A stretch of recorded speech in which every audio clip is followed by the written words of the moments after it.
For 2 years, I've been the only person in the New Mexico Supreme Court building between 10 at night and 6 in the morning. 3 weeks ago, I found tonight's route sheet already filled out, initialed, timed, finished, in my own handwriting, on a shift I had not started yet. The job is small and steady. I empty bins. I refill soap dispensers. I check the HVAC indicator panel on the basement wall and write down the little green numbers. I buff the rotunda floor every third night.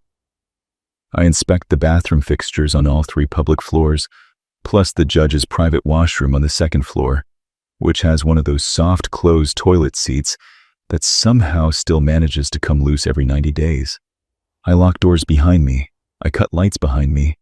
I write everything on a paper route sheet because the woman who trained me, Ramona, who retired to Deming in my 2nd year, said, and I wrote this down too, computers forget and paper doesn't.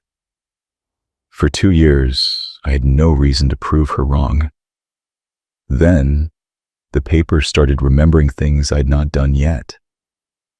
I am still trying to explain that sentence to myself.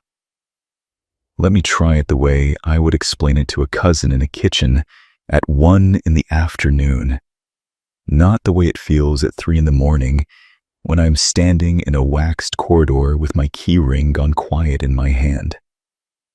Because the kitchen version is the version I can finish. The Supreme Court building in Santa Fe is not what most people picture when I tell them where I work. It is not enormous. It is not dramatic from the outside. It is a heavy, quiet, dignified building on a corner near the Capitol, built of pinkish adobe-colored plaster with courses of stone, set back just enough from the street that you can stand across from it at night and hear your own footsteps instead of the cars. Inside, it changes. Inside, it becomes marble, dark wood, brass railings, and that specific smell government buildings get when they are kept clean for decades by people like me. A little like paper. A little like wood polish. A little like the dryness of the high desert baked into every floorboard and then cooled down again overnight. At 3 in the morning, in January, the cold in that building is not the cold of anywhere else. It is a dry Sangre de Cristo cold. It settles into the marble, and the marble gives it back to you through the soles of your shoes. There are 2 main courtrooms and a 3rd smaller room used for conferences and hearings they do not call courtrooms, but that have the same kind of air. There is the rotunda under the dome. There is the law library running along part of the 2nd floor. There are the judges' chambers, which I do not enter alone, and their private corridor, which I do. There is the east corridor, which connects the main entrance through to the clerk's side of the building. There is the west stairwell, which is shorter, narrower, and cold in a way the east corridor never is, because it sits against an outer wall that barely sees daylight. There is the archive room in the basement, which I have a key for and which, until 3 weeks ago, I had only opened 8 times in 2 years. My shift is 10 to 6. My route sheet is a printed grid with tasks down the side and slots for initials and times across the top. I initial each task as I do it with the time in pencil, because pen bleeds through if cleaner mist gets on the page. The sheet lives on a clipboard I carry under my arm, and when I finish the shift, I tear it off, drop it into the manila pocket inside the supply closet on the ground floor, and start fresh on the next one. The old sheets stay in the pocket, until someone collects them at the end of the month. I have never met the someone. I assume it is the building manager. I assume they throw them out. It turns out there are things I never confirmed. The first strange thing was small enough that I did not even register it as strange while it was happening. I noticed it later, the way you notice a rock in your shoe only when you stop walking. I was in courtroom 2. Courtroom 2 is the larger of the 2 main rooms, and I clean it after courtroom 1 because of the loop I learned from Ramona. You come up the east corridor, do courtroom 1, cross behind the bench through the hallway the clerks use, come into courtroom 2 from the side door, and leave through the main doors into the rotunda. It is a loop. It matters because if you do it in the other order, you end up with your cart in the wrong hallway at midnight and you have to walk it back. You only make that mistake once. I made it my second week, and I have not made it since. On this particular Tuesday, I came into courtroom 2, and the first thing I did was what I always do, which is walk to the bench, check that the microphones are seated in their clips, and pull the drapes closed on the tall windows behind the bench. The drapes were closed, which was not strange by itself, but the pull cord was on the right side of the rod, and I always leave it tucked behind the left bracket because when it dangles on the right, it hits the wood paneling and makes a small tap during the day when the heat kicks on. I know this because a clerk complained about the tapping my first autumn on the job, and I fixed it by tucking the cord. I have tucked that cord, without thinking, every shift since. It was on the right. I stood there for maybe 6 seconds with my hand on the cord, and I told myself, out loud, because sometimes I talk out loud when I'm alone in the building, "You forgot." And I tucked it. I initialed the courtroom on my sheet and I moved on, because forgetting a cord is not a story. Except the next night, the cord was on the right again. And the night after that, I watched myself tuck it. I watched my own hand put it into the bracket, and when I came back through courtroom 2 at the end of the loop to cut the light, it was on the right. I did not panic. I did not tell anyone. I drove home, slept 6 hours, made coffee in the morning, and told myself I had probably tucked a different cord the second time, or dreamed the first time, or there was a draft that moved it, even though the windows do not open and the air in a courtroom overnight is the stillest air on earth. I built a small stack of reasonable explanations, and I set them in front of the problem like sandbags. That is what I do.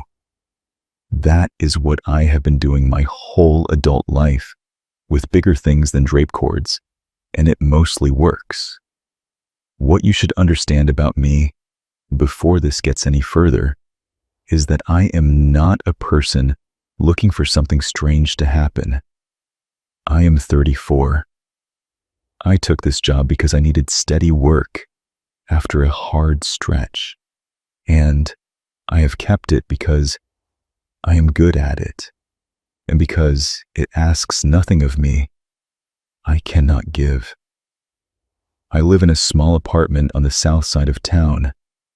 I have a sister in Albuquerque, and a mother in Las Cruces, and a dog who sleeps on the couch because my bed is too high for him now. I have been telling myself for about a year and a half that I am going to apply for a different kind of work, something that uses more of my head. I have a community college certificate in facilities management that I finished 2 summers ago, and have not mentioned to anyone at the courthouse. I have a folder on my kitchen table with 3 job listings in it, printed out in March, getting dustier every month.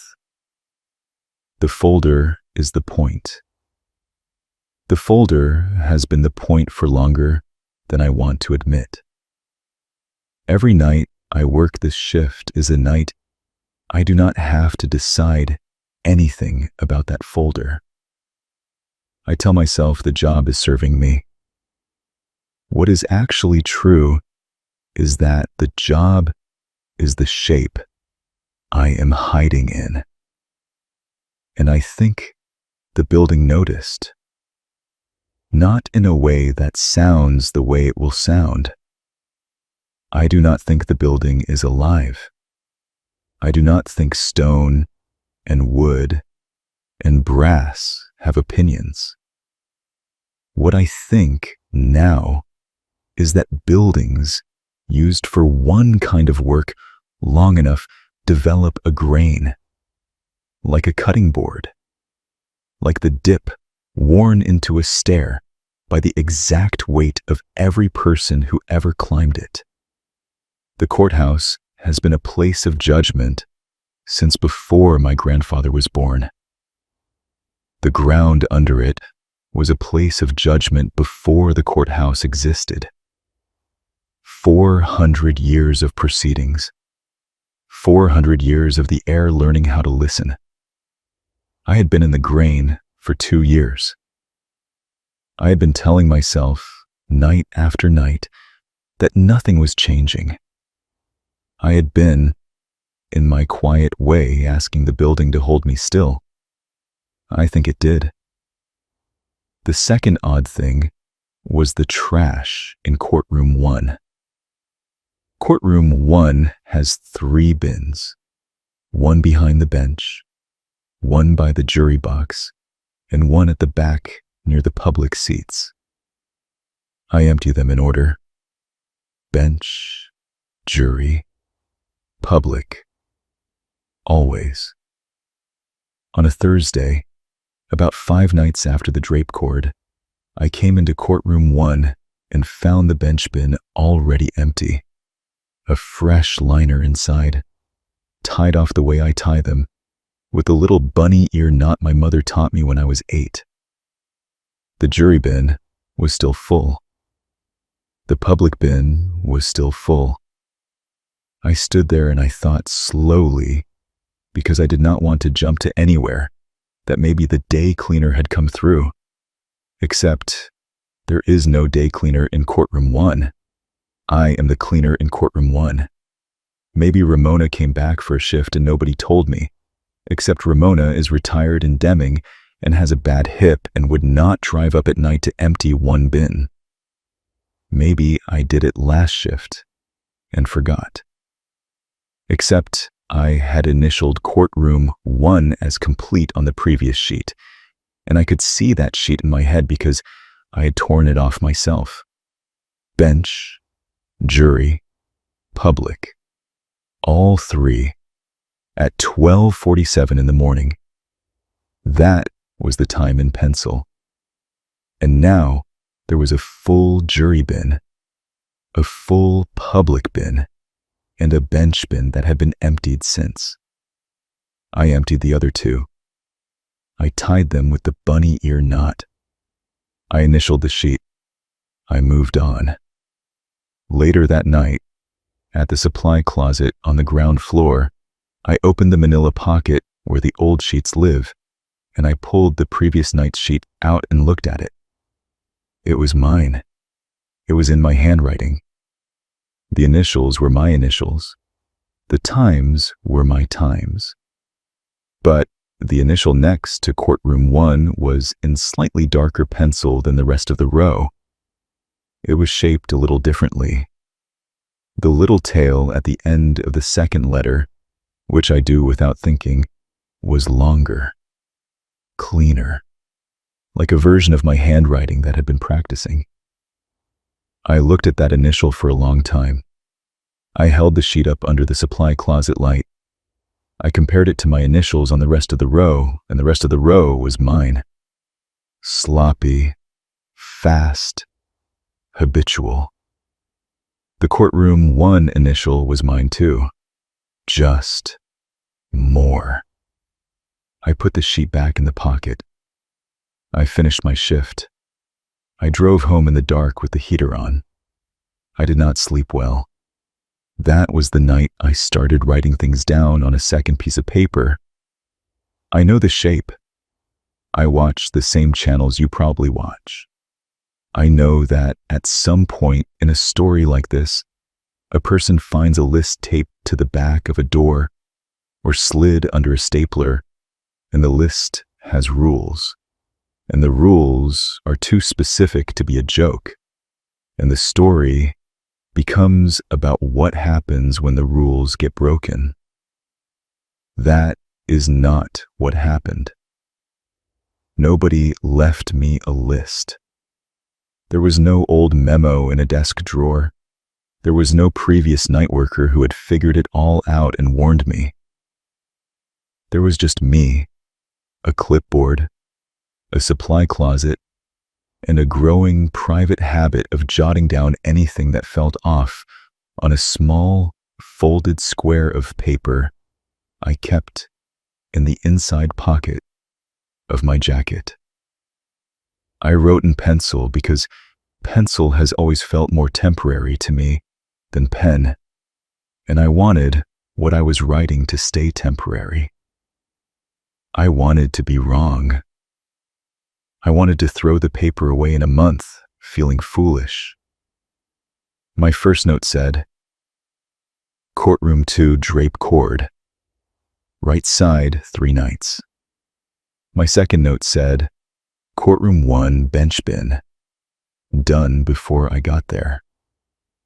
My third note, a week in, said, East corridor lights. Off in order behind me, but I did not turn them off yet. That last one is the one that first made me feel it in my body instead of my head. The east corridor runs almost the full length of the ground floor, and it has long overhead fluorescent panels that buzz very faintly when they are on. I do the east corridor on the back half of the night after the courtrooms, and I cut the lights behind me as I go, panel by panel, because the switches are spaced along the wall, and it saves power, and because Ramona said to. She said, You do not light a hallway you are not in. I like that. I still like it. I have lit no hallway I am not in for 2 years. That night, I started down the corridor from the east entrance end, and before I had reached the first switch, the panels at the far end near the rotunda went out. One. Then the next one. Then the one after that. Not all at once, the way they would if the power had dropped. In sequence. From the rotunda side, back toward me, as if someone were walking in the opposite direction, at a normal pace, cutting each light as they passed. The corridor is straight. There is nothing in it. There is no one else in the building. I could see the whole length of it in the light that was left, and I could see that it was empty. I stood there with my cart in front of me, both hands on the bar, the buzz of the remaining lights in my ears, and I watched the last 3 panels between me and the rotunda go out. 1, 2, 3, at the pace of a steady walk. When the last one went, the corridor was not dark. The emergency lights stayed on, small green spills at the corners, down low, the way they are supposed to be. But the overhead panels were done. The panels I had not touched. I pushed the cart to the rotunda. I walked it at the pace a man walks with a cart at 2 in the morning. I told myself, I am going to the rotunda. I am going to cut the rotunda light. I am going to go down to the supply closet. I am going to finish the shift. And I did all of those things. I do not know what I would have done if the last switch at the rotunda end had been flipped down already. I think I would have just gone on. But it was up. The switch was where I had left it, which is to say where I had not touched it yet. So I reached out and I cut it myself. I cut a light that was already off. The click of it going down into a room where the bulbs had already gone dark was the first sound that night that made me feel, in my arms and in the back of my neck, that I was slightly out of sync with my own shift. That is the sensation I want you to hold on to, because everything that came after is a version of it. Not fear, the way you feel fear in a parking lot. Not the clean terror of a noise at your window. Something slower. The feeling of being a half step behind a version of yourself that keeps doing the job on time. I wrote on my private paper, not scared, behind. I kept working. None of it had hurt me, or threatened me, or frightened me in the full sense of the word. I had weird cords and weird bins in a corridor that put itself to bed a minute early. A reasonable adult in a reasonable job does not quit over those things. A reasonable adult tells themselves there is a draft, a timer, a short in the wiring, a colleague they have not met. A reasonable adult finishes the shift, and a reasonable adult, if they are me, starts writing rules to themselves. Small ones at first. Rules to keep the problem small. I will give them to you in the order I wrote them, because the order matters. Rule 1. If a task is already done when you get to it, redo it anyway. That was after the bench bin. I did not want there to be one job that I was not the one who did. I did not want my row on the route sheet to be shared. So if I walked into a courtroom and the bin was empty, I would pull the liner anyway. I would retie it. I would put a new one in. I would make the initial on the sheet be fully mine. It felt childish writing it down. It felt necessary doing it. Rule 2. Walk the east corridor from the rotunda to the east door. Never reverse. Whoever is walking the other way was here first. I reversed my direction on the corridor. If the lights were going to go out, as if someone were walking the other way, I would make the other way the way I was going. It worked, in the sense that the next time I walked the corridor, the panels went out behind me in the order I was walking, which is how they were supposed to. I had not changed the lights. I had changed who was the one moving forward. Rule 3. Do not look for the other person. Not in the windows. Not in the mirrors. Not in the corners of your eye. I never saw a figure, or a face, or a reflection that was not mine.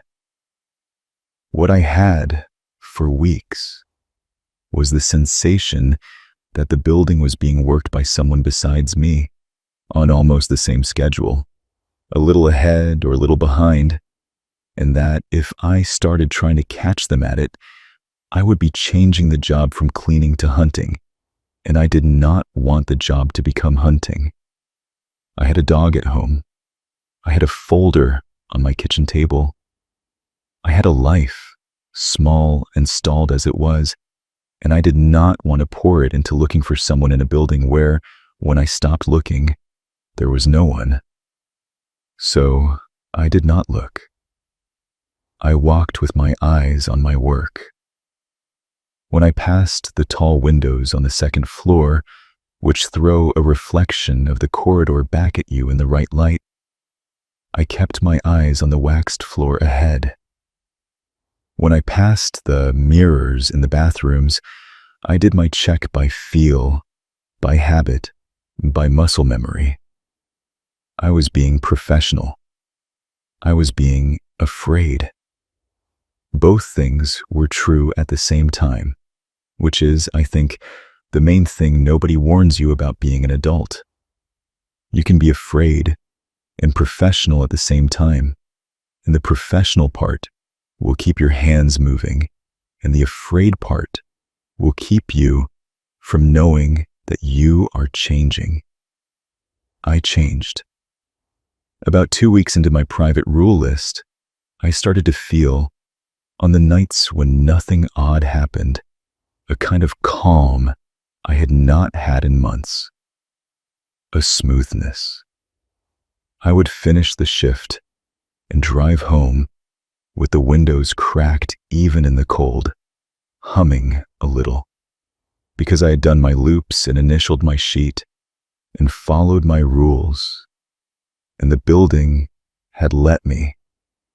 That was the word in my head. Let.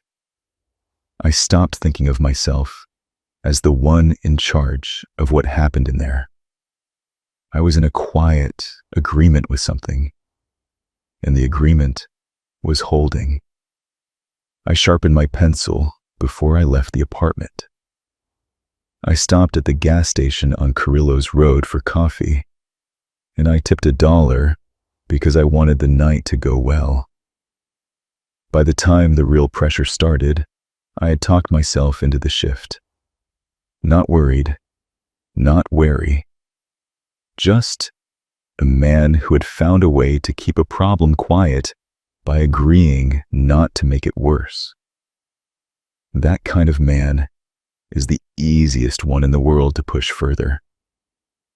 The push came the night I found the route sheet already filled out. It was a Wednesday. Wednesdays are slow. The week had been quiet. I had not added a new note to my paper for 9 days. I remember that because I had started counting them, the way you count days since you last had a drink. 9 quiet nights in a row.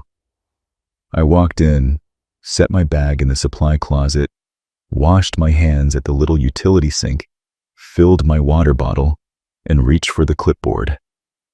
The sheet on top was blank, the way I leave it. I tore it free of the clip and reached for a fresh one from the stack.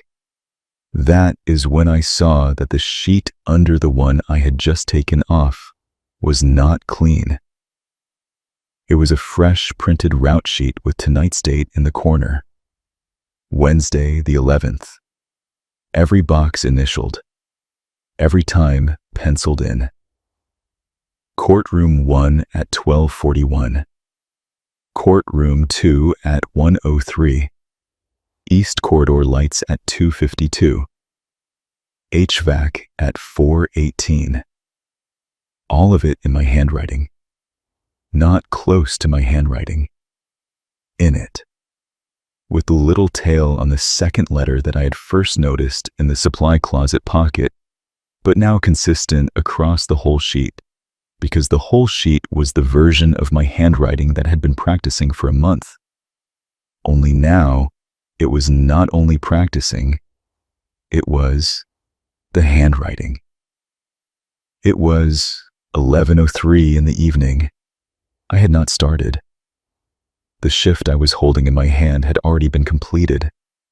I sat down on the stool in the supply closet, and I set the sheet on my knee and I looked at it for, I think, about 3 minutes, without moving. The only sound in that closet is the compressor on the little refrigerator where I keep my lunch. and it was on. And so I had that ticking along with me while I sat there trying to figure out what to do. What I did was this. I did not throw the sheet away. I did not put it on top of my clipboard. I slid it behind the fresh blank sheet on the clip so that my own blank sheet was in front, ready to be filled out by my own hand as the night went on. I was going to do the shift. I was going to fill out my own sheet, my own times, my own initials. At the end of the night, I was going to compare. I had, very politely, just agreed to a test. I said thank you to the sheet out loud before I stood up. I did not catch myself for maybe 4 or 5 seconds. When I did, I felt a kind of heat come up the back of my neck that was not quite embarrassment and not quite fear. It was the specific burn of hearing yourself admit something before you were ready. I knew why I had said it, because the alternative was to leave. And leaving meant admitting that something about my job had become more than my job. Leaving meant going home, not going back, calling the building manager in the morning, telling them, I can't work there anymore, and then sitting in my kitchen with the folder on the table and nothing between me and the folder. Leaving meant making the decision I had been not making for 1.5 years, and making it in a way where it did not look like my idea. I was not willing to do that. I was willing to go upstairs and check a drape cord instead. I almost made one more mistake at the start of that shift, and catching myself is the only reason I'm here to tell any of this. I looked at the filled-in sheet, at the order of the tasks on it, and I noticed that the order was not exactly the order I always went in. It was close. It was the Ramona loop. But there were 2 rows swapped. The judge's bath check was after the east corridor lights, not before. The archive indicator was penciled in at 4:18, not 4:30, which would have been my usual. Small shifts, nothing a supervisor would notice, the kind of thing I might correct on a trainee's sheet. I felt a flicker of pride, or maybe reflex, and I picked up my pencil and I almost put a line through the judge's bath row to move it earlier. I almost wrote my own preferred time next to the archive check. I almost, in other words, fixed it. I did not. And the reason I did not is the only piece of what I can only call wisdom that I picked up in any of this. And I want to give it to you because it is the one thing from my shift that I would hand to anyone else in my shoes. Rule 4. If a job is already written in your handwriting before you get there, do not correct it. Do not improve it. Do not make it yours. The places you correct are the places the other version notices you first. I did not know that was a rule when I set the pencil down. I know it now because of what happened next. I did the shift. I did the loop in my order, not the sheets. I emptied the bench bin in courtroom 1 and I found it full, which surprised me enough that I laughed, a small dry laugh alone in a courtroom, because after the last stretch, I had started to expect to be second. I was first that night. I was, for the bench bin, the only one. I noted the time on my own blank sheet, in my own sloppy handwriting, and I moved on. Jury bin full, public bin full, all 3 mine.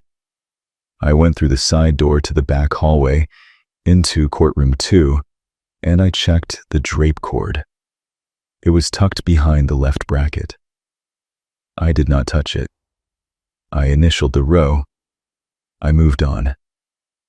About an hour into the shift, around the time I was in the second floor bathrooms checking fixtures, I started to feel the slowness come back. The half step behind. Like I had started the shift at 11:03 and someone else had started it at 11:02 and was doing everything in the order of the sheet with the swapped rows, and I was gaining on them maybe, or they were gaining on me, and either way, we were going to meet at the archive check at 4:18 in the morning, because that was the time on the sheet, and that was the time that had been waiting for me in the supply closet when I got there. I stopped in the second floor bathroom. I put my hands flat on the counter on either side of the sink. I kept my eyes on the drain. Rule 5. On the second floor and lower. After 3 in the morning, keep your eyes on the floor, on the drain, on the waxed tile, never on a mirror, never on a window glass. I said out loud, I am not going to the archive at 4:18. My voice in that bathroom did not sound like the voice I talked to myself with in my apartment. It sounded older. It sounded tired in a way that did not match the tiredness I actually had. It sounded like a man who had done a lot of nights, more nights than me. I left the bathroom. I finished my round on the second floor. I went down the west stairwell instead of the east, which I never do on that part of the loop because the west stairwell is colder and it makes my knee ache. I did it anyway. I wanted to break any pattern that had been predicted for me. I wanted to make the sheet be wrong about at least one thing, as a way of proving that I was still the one deciding.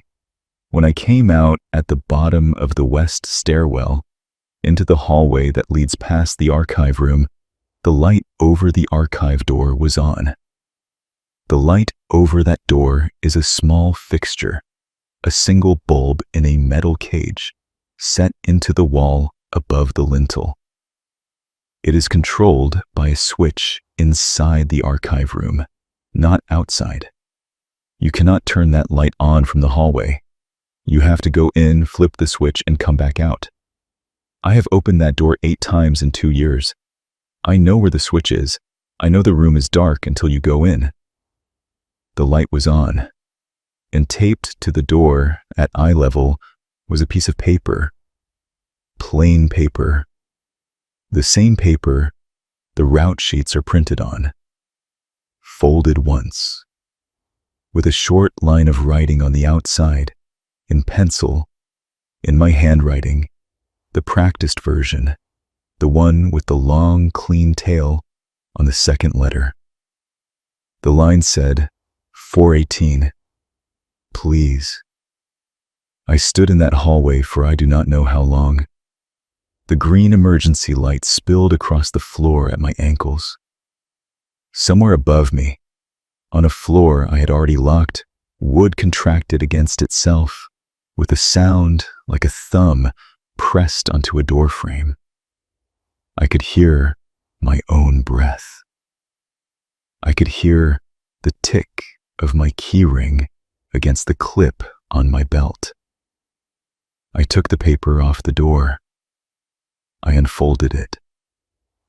Inside, there was one more line in the same hand. It said, open the door at 4:18. Stand inside the threshold. Do not cross. Lock it behind you at 4:20. Go home. I refolded the paper. I put it in the inside pocket of my jacket with the private notes. I looked at my watch. It was 3:51. I had 27 minutes. And the thing that still turns over in me when I lie awake is that I was not afraid in the way you might expect. I was not shaking. I was not sick. I was, if anything, embarrassed. I felt embarrassed the way you feel when a conversation you have been avoiding finally starts and the other person is kinder about it than you deserve. I felt like the note was being polite to me. I felt like the word please, which I had written or someone had written in my hand, was a courtesy. I was being given instructions I could follow. I was being given a shape for the next 27 minutes. I was being told how to finish the shift. That is the thing that gets me when I go back over it. Not the cord, not the bin, not the lights, not even the note. What gets me is that when I looked at those instructions, my first honest feeling was relief. Because I had been deciding for myself for 2 years, and I had been doing a bad job of it. And the note, in my own hand, told me where to be at 4:18, and for how long, and what to do when it was over. And part of me, the tired part, the stalled part, the part with the folder on the table, wanted to just let the handwriting take over, wanted to be the one being led for a change. This is the point where, if I were listening instead of telling, I would be yelling at the radio. I am not going to defend it. The note was in my pocket. The night was in front of me. I did not see anyone in that archive room. No version of myself. No face in the dark. I opened the door at 4:18. I stood in the threshold. I did not cross. I had my right hand on the door frame and my left hand at my side, and my keyring silent because I was holding it so it would not tap against the frame.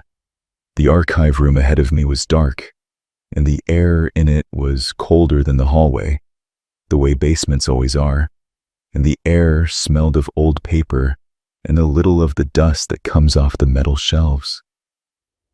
I felt the pull then. The pull you feel when you can sense someone in a room with you. The bodily urge to turn your head, to lift your eyes, to confirm. Rule 6, do not look. I said it in my head like a prayer. I raised my eyes toward the dark anyway, because my body wanted to, and I closed them before they met anything. I kept them closed for a long count. I could feel the tendon in my jaw working. I opened them again with my gaze fixed on the door frame in front of me. Brass strike plate. Small dent near the bottom where a cart had hit it years ago. Paint chipped at the edge. From inside, the dark, I could hear a very small, ordinary sound. I could hear pencil on paper. A short mark. The kind of mark you make when you are initialing a box on a route sheet. I heard that sound once, and I heard it again a second later, like a second box being initialed, and then I heard, faintly, paper being moved.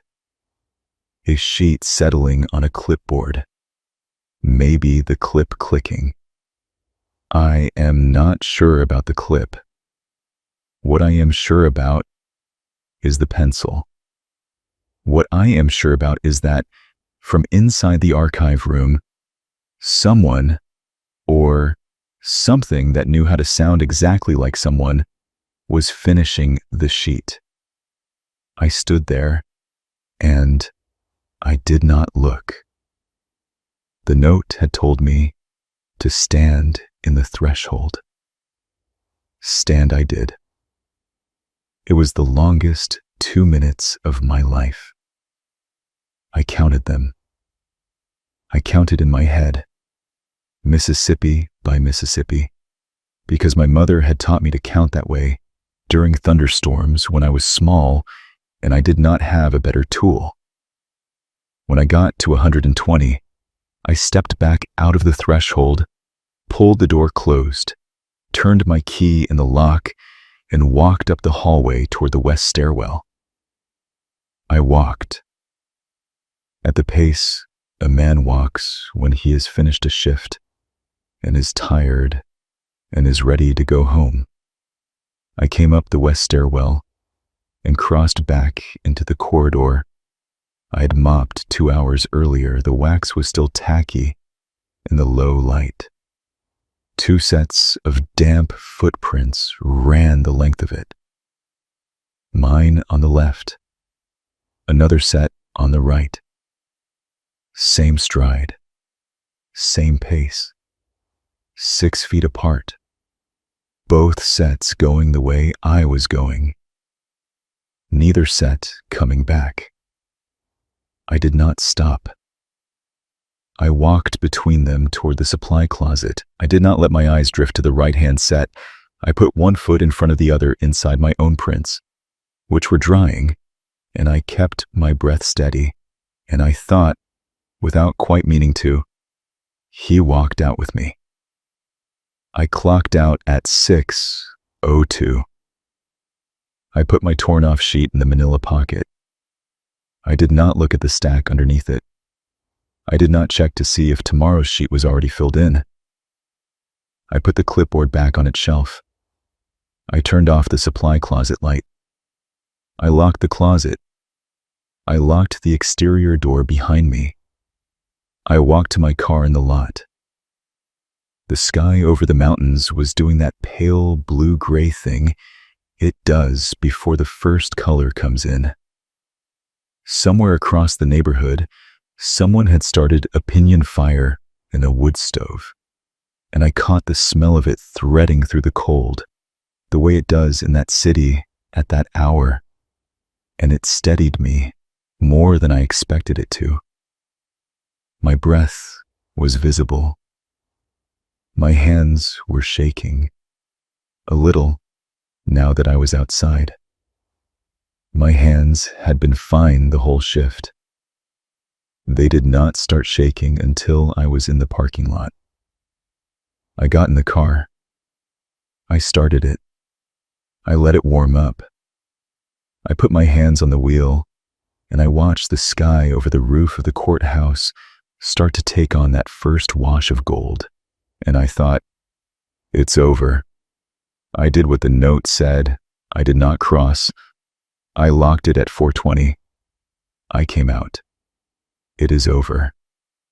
That is when I saw the notebook on the passenger seat. The notebook was not mine. I had never seen it before. It was a small spiral-bound pocket notebook, the kind you can buy at any gas station, with a cover the color of a manila folder. It was sitting, closed, on my passenger seat, the way you would set a notebook down if you had been riding shotgun in my car and had gotten out to stretch. My car had been locked. I lock my car every shift. I checked the driver's door when I got in. It had been locked. I had unlocked it myself. I picked up the notebook. It was light. The cover had no label. I opened it. The first page had, in pencil, in that practiced version of my handwriting, a list. Rules for the night shift at the records annex, it said. I am going to list them so I do not forget. The rules in the notebook were not voiced the way mine had been. Mine were reasons. His were instructions. Rule 7. Start at 10. Not before. Rule 8. Empty the full bins. Walk past the empty ones. Redoing his work is how he finds you. I stopped after the second rule. I read them again. I read them a third time. His second rule undid my first. Where I had told myself to redo the bins, he was telling himself to walk past them. I did not know yet which one of us was right about the work. I knew only that we were, both of us, writing instructions for the same body. I read on. The rest of the list was longer and quieter and more matter-of-fact than the ones I had written for myself. Walk the south corridor from the clerk's end to the street end, never the other way.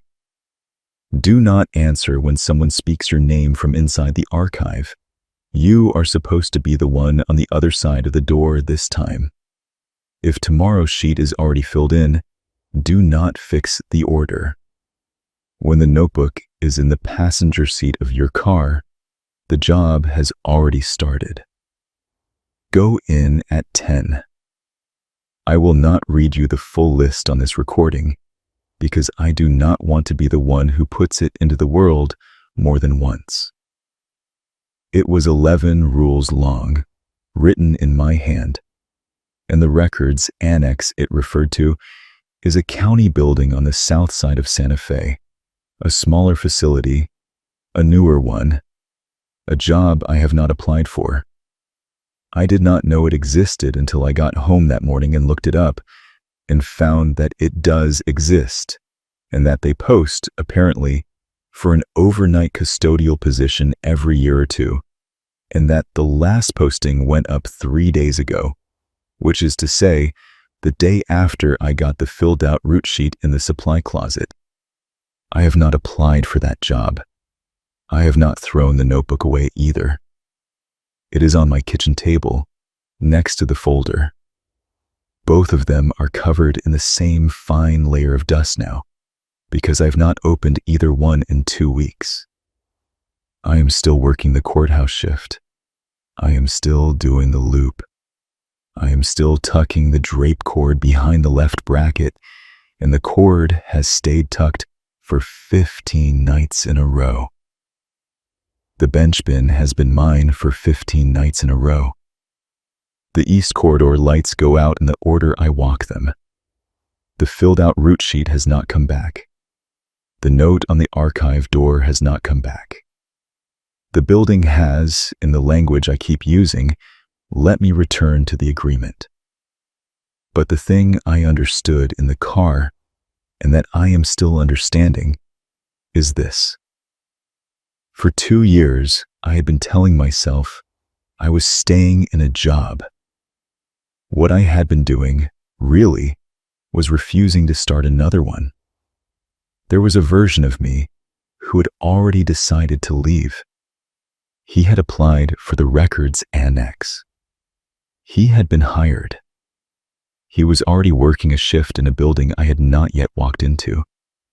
He had always been ahead of me, and every night I stayed still, he got a little further along, emptying his bins, walking his corridors, writing his rules in careful pencil, and leaving them places where I would find them.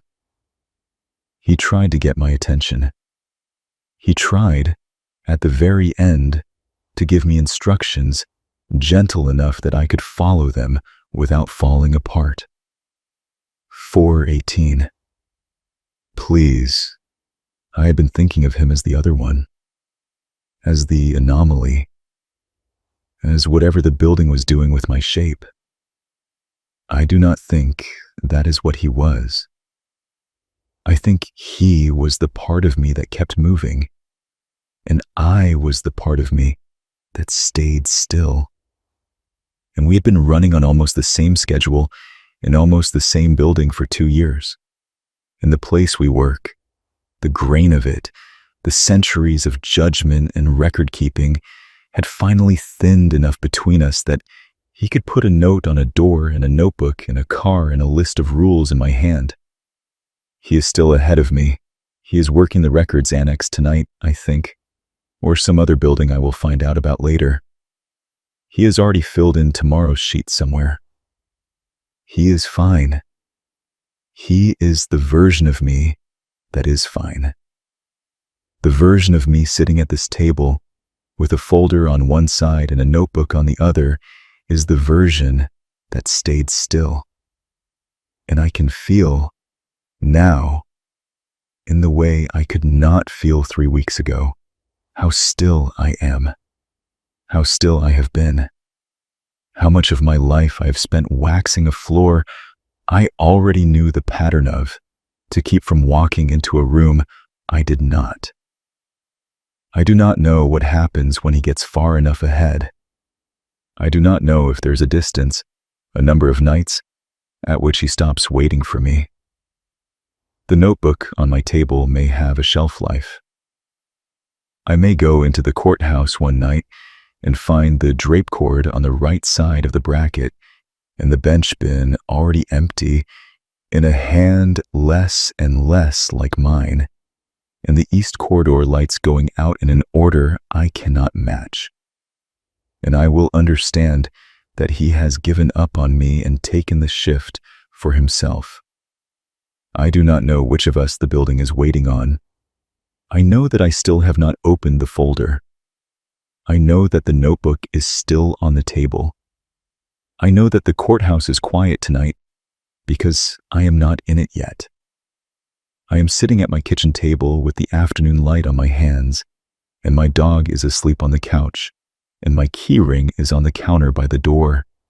And in about 4 hours, I will pick it up and drive downtown and walk into a building I could walk through blind, and I will start a shift that someone has almost certainly already finished. I am not telling this story as a warning. I am not telling it because I think it will help me. The part of me that stays still has always been the part that talks. The part that moves does not need to. He has his rules. He has his pencil. He has his sheet. I have this. And I have the thing I figured out in the parking lot at dawn with the notebook open on my lap. It is not a rule. It is not a warning. It is not a lesson, because I do not have the right to any of those. Avoidance does not stop time. It only gives the version of you that kept moving a place to come back for you from. He is coming back for me. He has been coming back for me for 2 years. He will find me at the kitchen table, or in the east corridor, or at 418 in a dark basement room, or in the passenger seat of my own car. He is patient. He is me. He has always been me.